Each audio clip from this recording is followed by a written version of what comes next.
For a short time, Jobs didn't know what to do.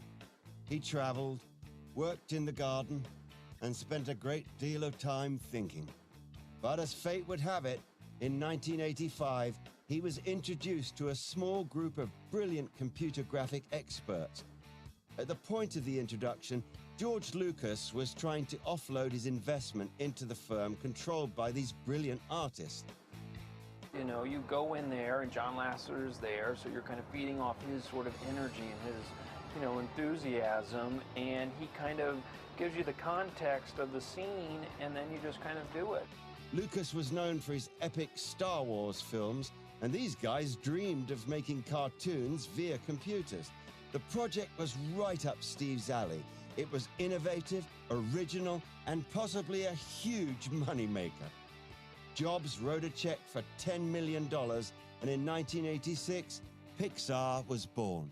I mean, working with Pixar, that is just a good thing to do. You know, they're just a good company, great ideas. What Pixar does that's so extraordinary is that we have taken a look at this new technology, computer animation, and we don't look at it as a way to replace any of the creativity or any of the real art of filmmaking.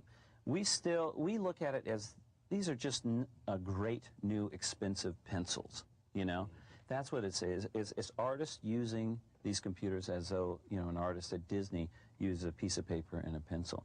And because the focus of what we do is still where it's the most important, and that's with the story and the characters.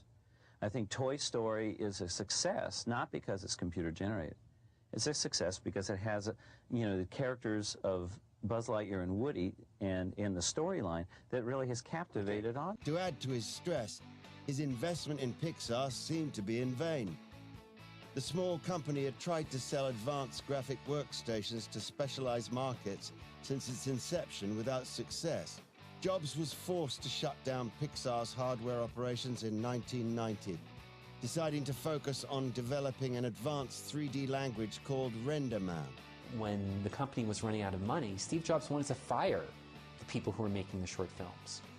And it was only when they got nominated for an Oscar that he decided that maybe Pixar should still stay in the movie-making business. He kept the animation division, headed by Jonh Lasseter, due to its workload on TV commercials, which happened to be one of the company's only source of revenues. Nevertheless, all hope was not lost with Pixar. Though Disney had initially pulled out of the project, Lasseter wouldn't give up. After a few script revisions, the project was presented once more. This time, Pixar received a green light from the mouse, and Toy Story was back in production. Animation is very different than live-action filmmaking, because in live-action filmmaking, the director starts with a script, and then, blocks out the shot, goes to the set, and films it from all different angles. Covers the scene 10, 20 different times, close-ups, long shots, two shots, so on. Takes all that footage, goes into the editing room, and makes the film there. It pieces it together, juxtaposes things, edits the film. It's always the post-production, after the fact. In animation, the actual production of the footage is so time-consuming, therefore expensive. The movie was to be released for Thanksgiving 1995. As the date approached, Steve Jobs realized what an incredible power the Disney brand was.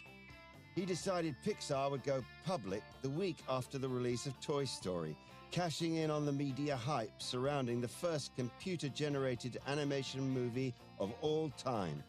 It worked wonders. Animation is unbelievably important to the Walt Disney Company, has been from the very beginning. No one has a better track record of making great animated films than Pixar. Toy Story's box office success was only surpassed by the Pixar stock success on Wall Street.